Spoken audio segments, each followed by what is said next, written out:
Hi everyone, welcome to the History of Football channel.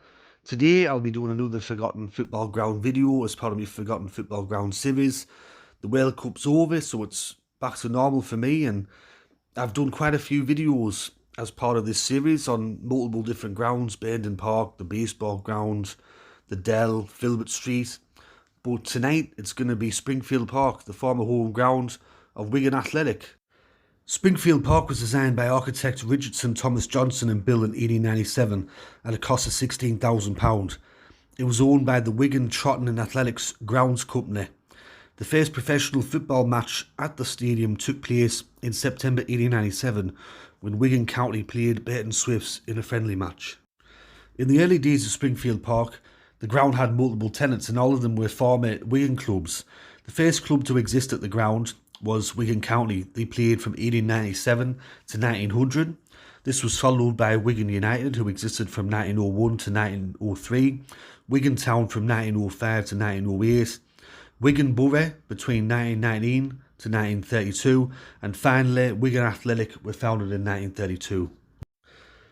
In 1932, as Wigan Athletic were founded, they began playing at Springfield Park, and after lengthy negotiations, Wigan Athletic purchased Springfield Park from the owner of the Woodhouse Lane Stadium for £2,800, with the proviso that greyhound racing never take place at Springfield Park. During the 1952-1953 season, the main stand was razed to the ground by fire, resulting in major fundraising efforts for the construction of a new stand.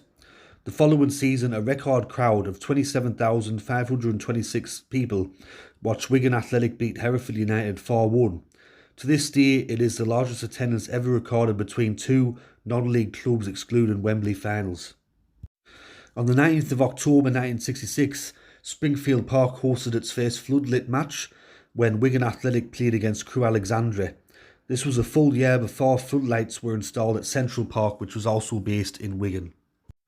In October 1978, Zambia became the first international team to play at Springfield Park when they played in a friendly against Wigan. Wigan Athletic won the game 2-1.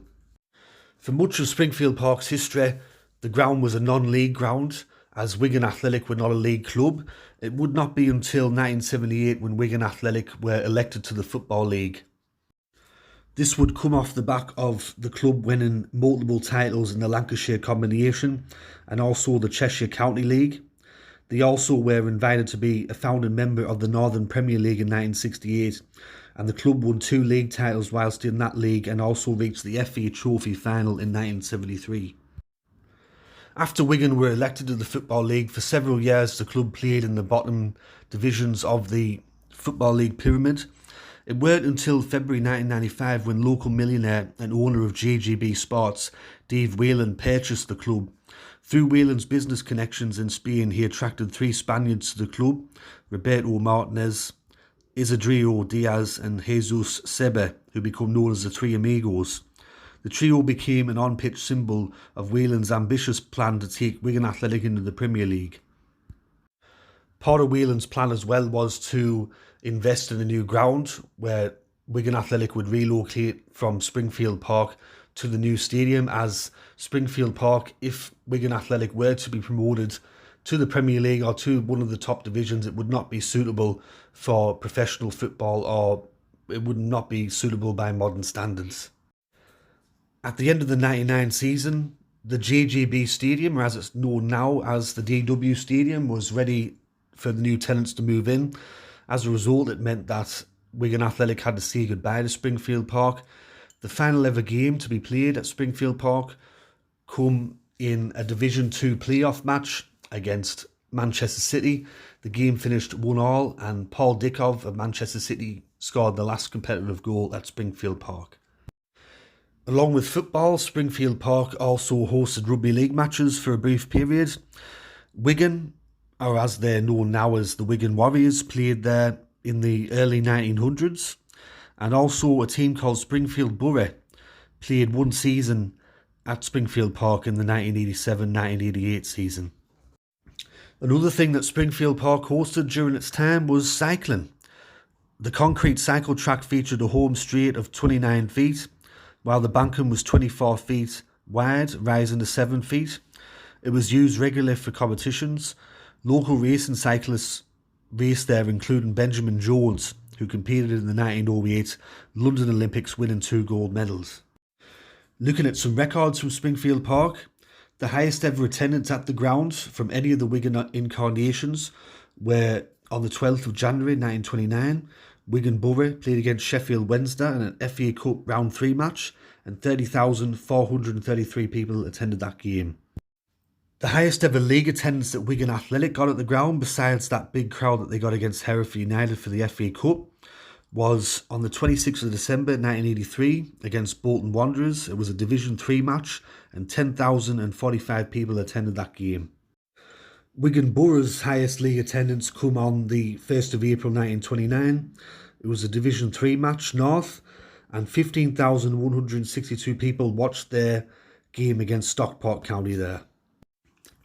The largest ever victory at Springfield Park, or the highest amount of goals scored at Springfield Park, I couldn't really find the definitive record to see who got the most goals or who recorded the biggest win at the stadium. Out of all the incarnations of Wigan, the one club that I could find that recorded the biggest win at Springfield Park was Springfield Borough. In a 3rd Division North match, they defeated Lincoln City 9-1. When I was looking at Wigan Athletic records at the ground, I found that they defeated Carlisle United 6-0 in the first round of the FA Cup in 1934 at Springfield Park. Their record League Cup win was a 5-0 victory over Wrexham, that come in 1989. And their record League Cup defeat at the ground was a 5-0 loss to Aston Villa, that were in 1994. After Wigan Athletic left Springfield Park, the ground, unlike others where I've recorded that it took years for housing development or something to be built on the site or for the site to be demolished, and it took quite a while, in Springfield Park's case, it was demolished the same year that the last game was played there, so the ground was taken away quite quickly. So that concludes my video on Springfield Park tonight, the former home ground of Wigan Town, Wigan Borough, Wigan United, Wigan County, Wigan Athletic, Wigan Warriors and Springfield Borough. I'm sorry that there wasn't too much information on this ground. It was very hard to find any facts or figures or stories about Springfield Park, but I hope you enjoyed this video nonetheless. And if you did, let me know in the comment section below. Let me know if you actually went to this ground. Looking at some of the pictures, it looked a bit dilapidated and it looked a bit old, but it would have been an experience to go there, I suppose. So let me know your stories in the comment section below, and let me know which stadium you'd like me to do next. Anyways, everyone, this has been History of Football, and I'll catch you all later in the next one. Alright, tatty bye for now.